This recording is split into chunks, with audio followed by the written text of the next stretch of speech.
Je suis Laetitia Lévy, thérapeute. Je vous propose des consultations ici, à Saint-Nazaire, ou à distance via Internet. Et je vous remercie de liker, de vous abonner à ma chaîne. Merci infiniment. Également, laissez-moi des commentaires. J'y répondrai avec plaisir.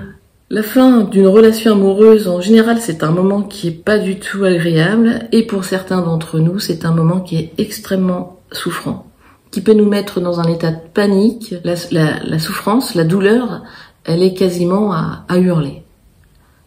Il y a quelque chose en nous qui hurle. Alors j'ai envie de vous dire vraiment, la priorité à ce moment-là, c'est de faire attention à vous, très attention à vous. Parce que cette souffrance, cette panique peut nous conduire dans des situations où on se met en danger.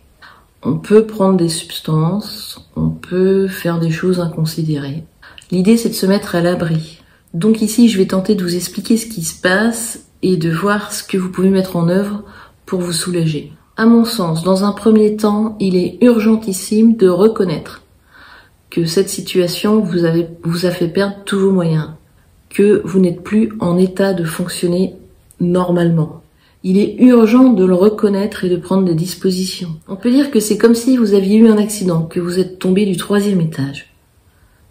Donc, qu'est-ce qu'on fait à ce moment-là? Eh bien, on se fait hospitaliser et on a un suivi, on a un traitement.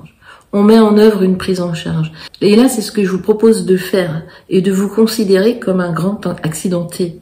C'est-à-dire de prendre soin de vous. C'est-à-dire d'être au courant que vous avez plus tous vos moyens, que vous n'avez plus d'élan, que vous ne pouvez plus faire certaines choses, que vous êtes en état de panique, que vous êtes en état de choc. Donc, vous avez fait une chute, vous êtes en état de choc. Surtout, vous vous foutez la paix, vous êtes en rétablissement. Donc, les jugements, les comparaisons, les commentaires sur votre état, vous laissez tomber. Il faudrait que je sois autrement, il faut absolument que j'avance, etc. Vous vous laissez tomber. Vous êtes en rétablissement. Et vous prenez votre traitement. Et votre traitement, c'est de prendre soin de vous. Et de vous faire accompagner si nécessaire. Urgemment. Ceci, c'est pour amorcer une prise en charge de vous à vous. C'est pour amorcer de la considération et de vous empêcher d'aller courir. Et vous empêcher d'aller vous heurter auprès de gens, de substances qui ne pourront rien pour vous. Parce que c'est vous qui avez besoin de vous. Vous avez besoin d'un rétablissement. Enfin, peut-être. Ce rétablissement va vous procurer une rencontre avec vous-même. Cet état de choc, il n'est pas anodin. C'est une blessure. Et cette blessure, ça fait longtemps que vous l'avez, en réalité. Et ça fait longtemps que vous la fuyez. Et ça fait longtemps que vous le repoussez, le moment de vous rencontrer. Donc c'est peut-être l'opportunité. Donc pour cela, dans un premier temps, je le répète, c'est de reconnaître que c'est bon. J'arrête. Et je prends soin de moi. Et dans un deuxième temps, donc, c'est de voir qu'est-ce qui se passe en réalité. Oui, j'ai une blessure. J'ai une blessure qui hurle. Et oui, c'est pas nouveau. Même quand j'étais avec quelqu'un, en général, je peux reconnaître que il y a eu des moments où je me sentais terriblement seule et terriblement triste. Et ça fait depuis mon enfance, n'est-ce pas? En général, quand on a manqué ou quand on a eu le sentiment de manquer, de sécurité intérieure quand on était enfant, c'est comme si c'était engrammé. Et la relation amoureuse, c'est le lieu justement où l'on risque de réactualiser cette blessure. Cette blessure, c'est parfois comme un sentiment de non-exister, de non-existence. C'est un sentiment d'être tout petit, d'être sans valeur. Ça peut être un sentiment de ne pas compter, d'avoir peur de gêner, de se sentir seul au monde.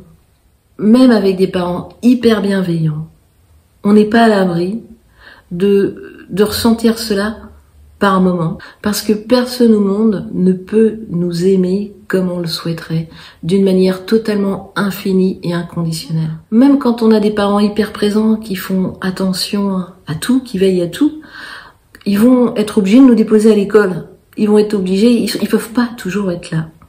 Et donc on n'est pas à l'abri non plus de ce que se raconte l'enfant, de comment il perçoit, de comment il le vit. Donc l'idée, en fait, c'est à nous, une fois qu'on est adulte et plus grand, de se réapproprier notre propre sécurité intérieure. On ne peut pas demander ni attendre d'un partenaire qui nous comble. C'est impossible. Un partenaire ne peut pas, et nous-mêmes on ne peut pas combler quelqu'un, même avec toute la bonne volonté du monde. On ne peut pas toujours être là, subvenir à tous les besoins, répondre à toutes les attentes. C'est impossible.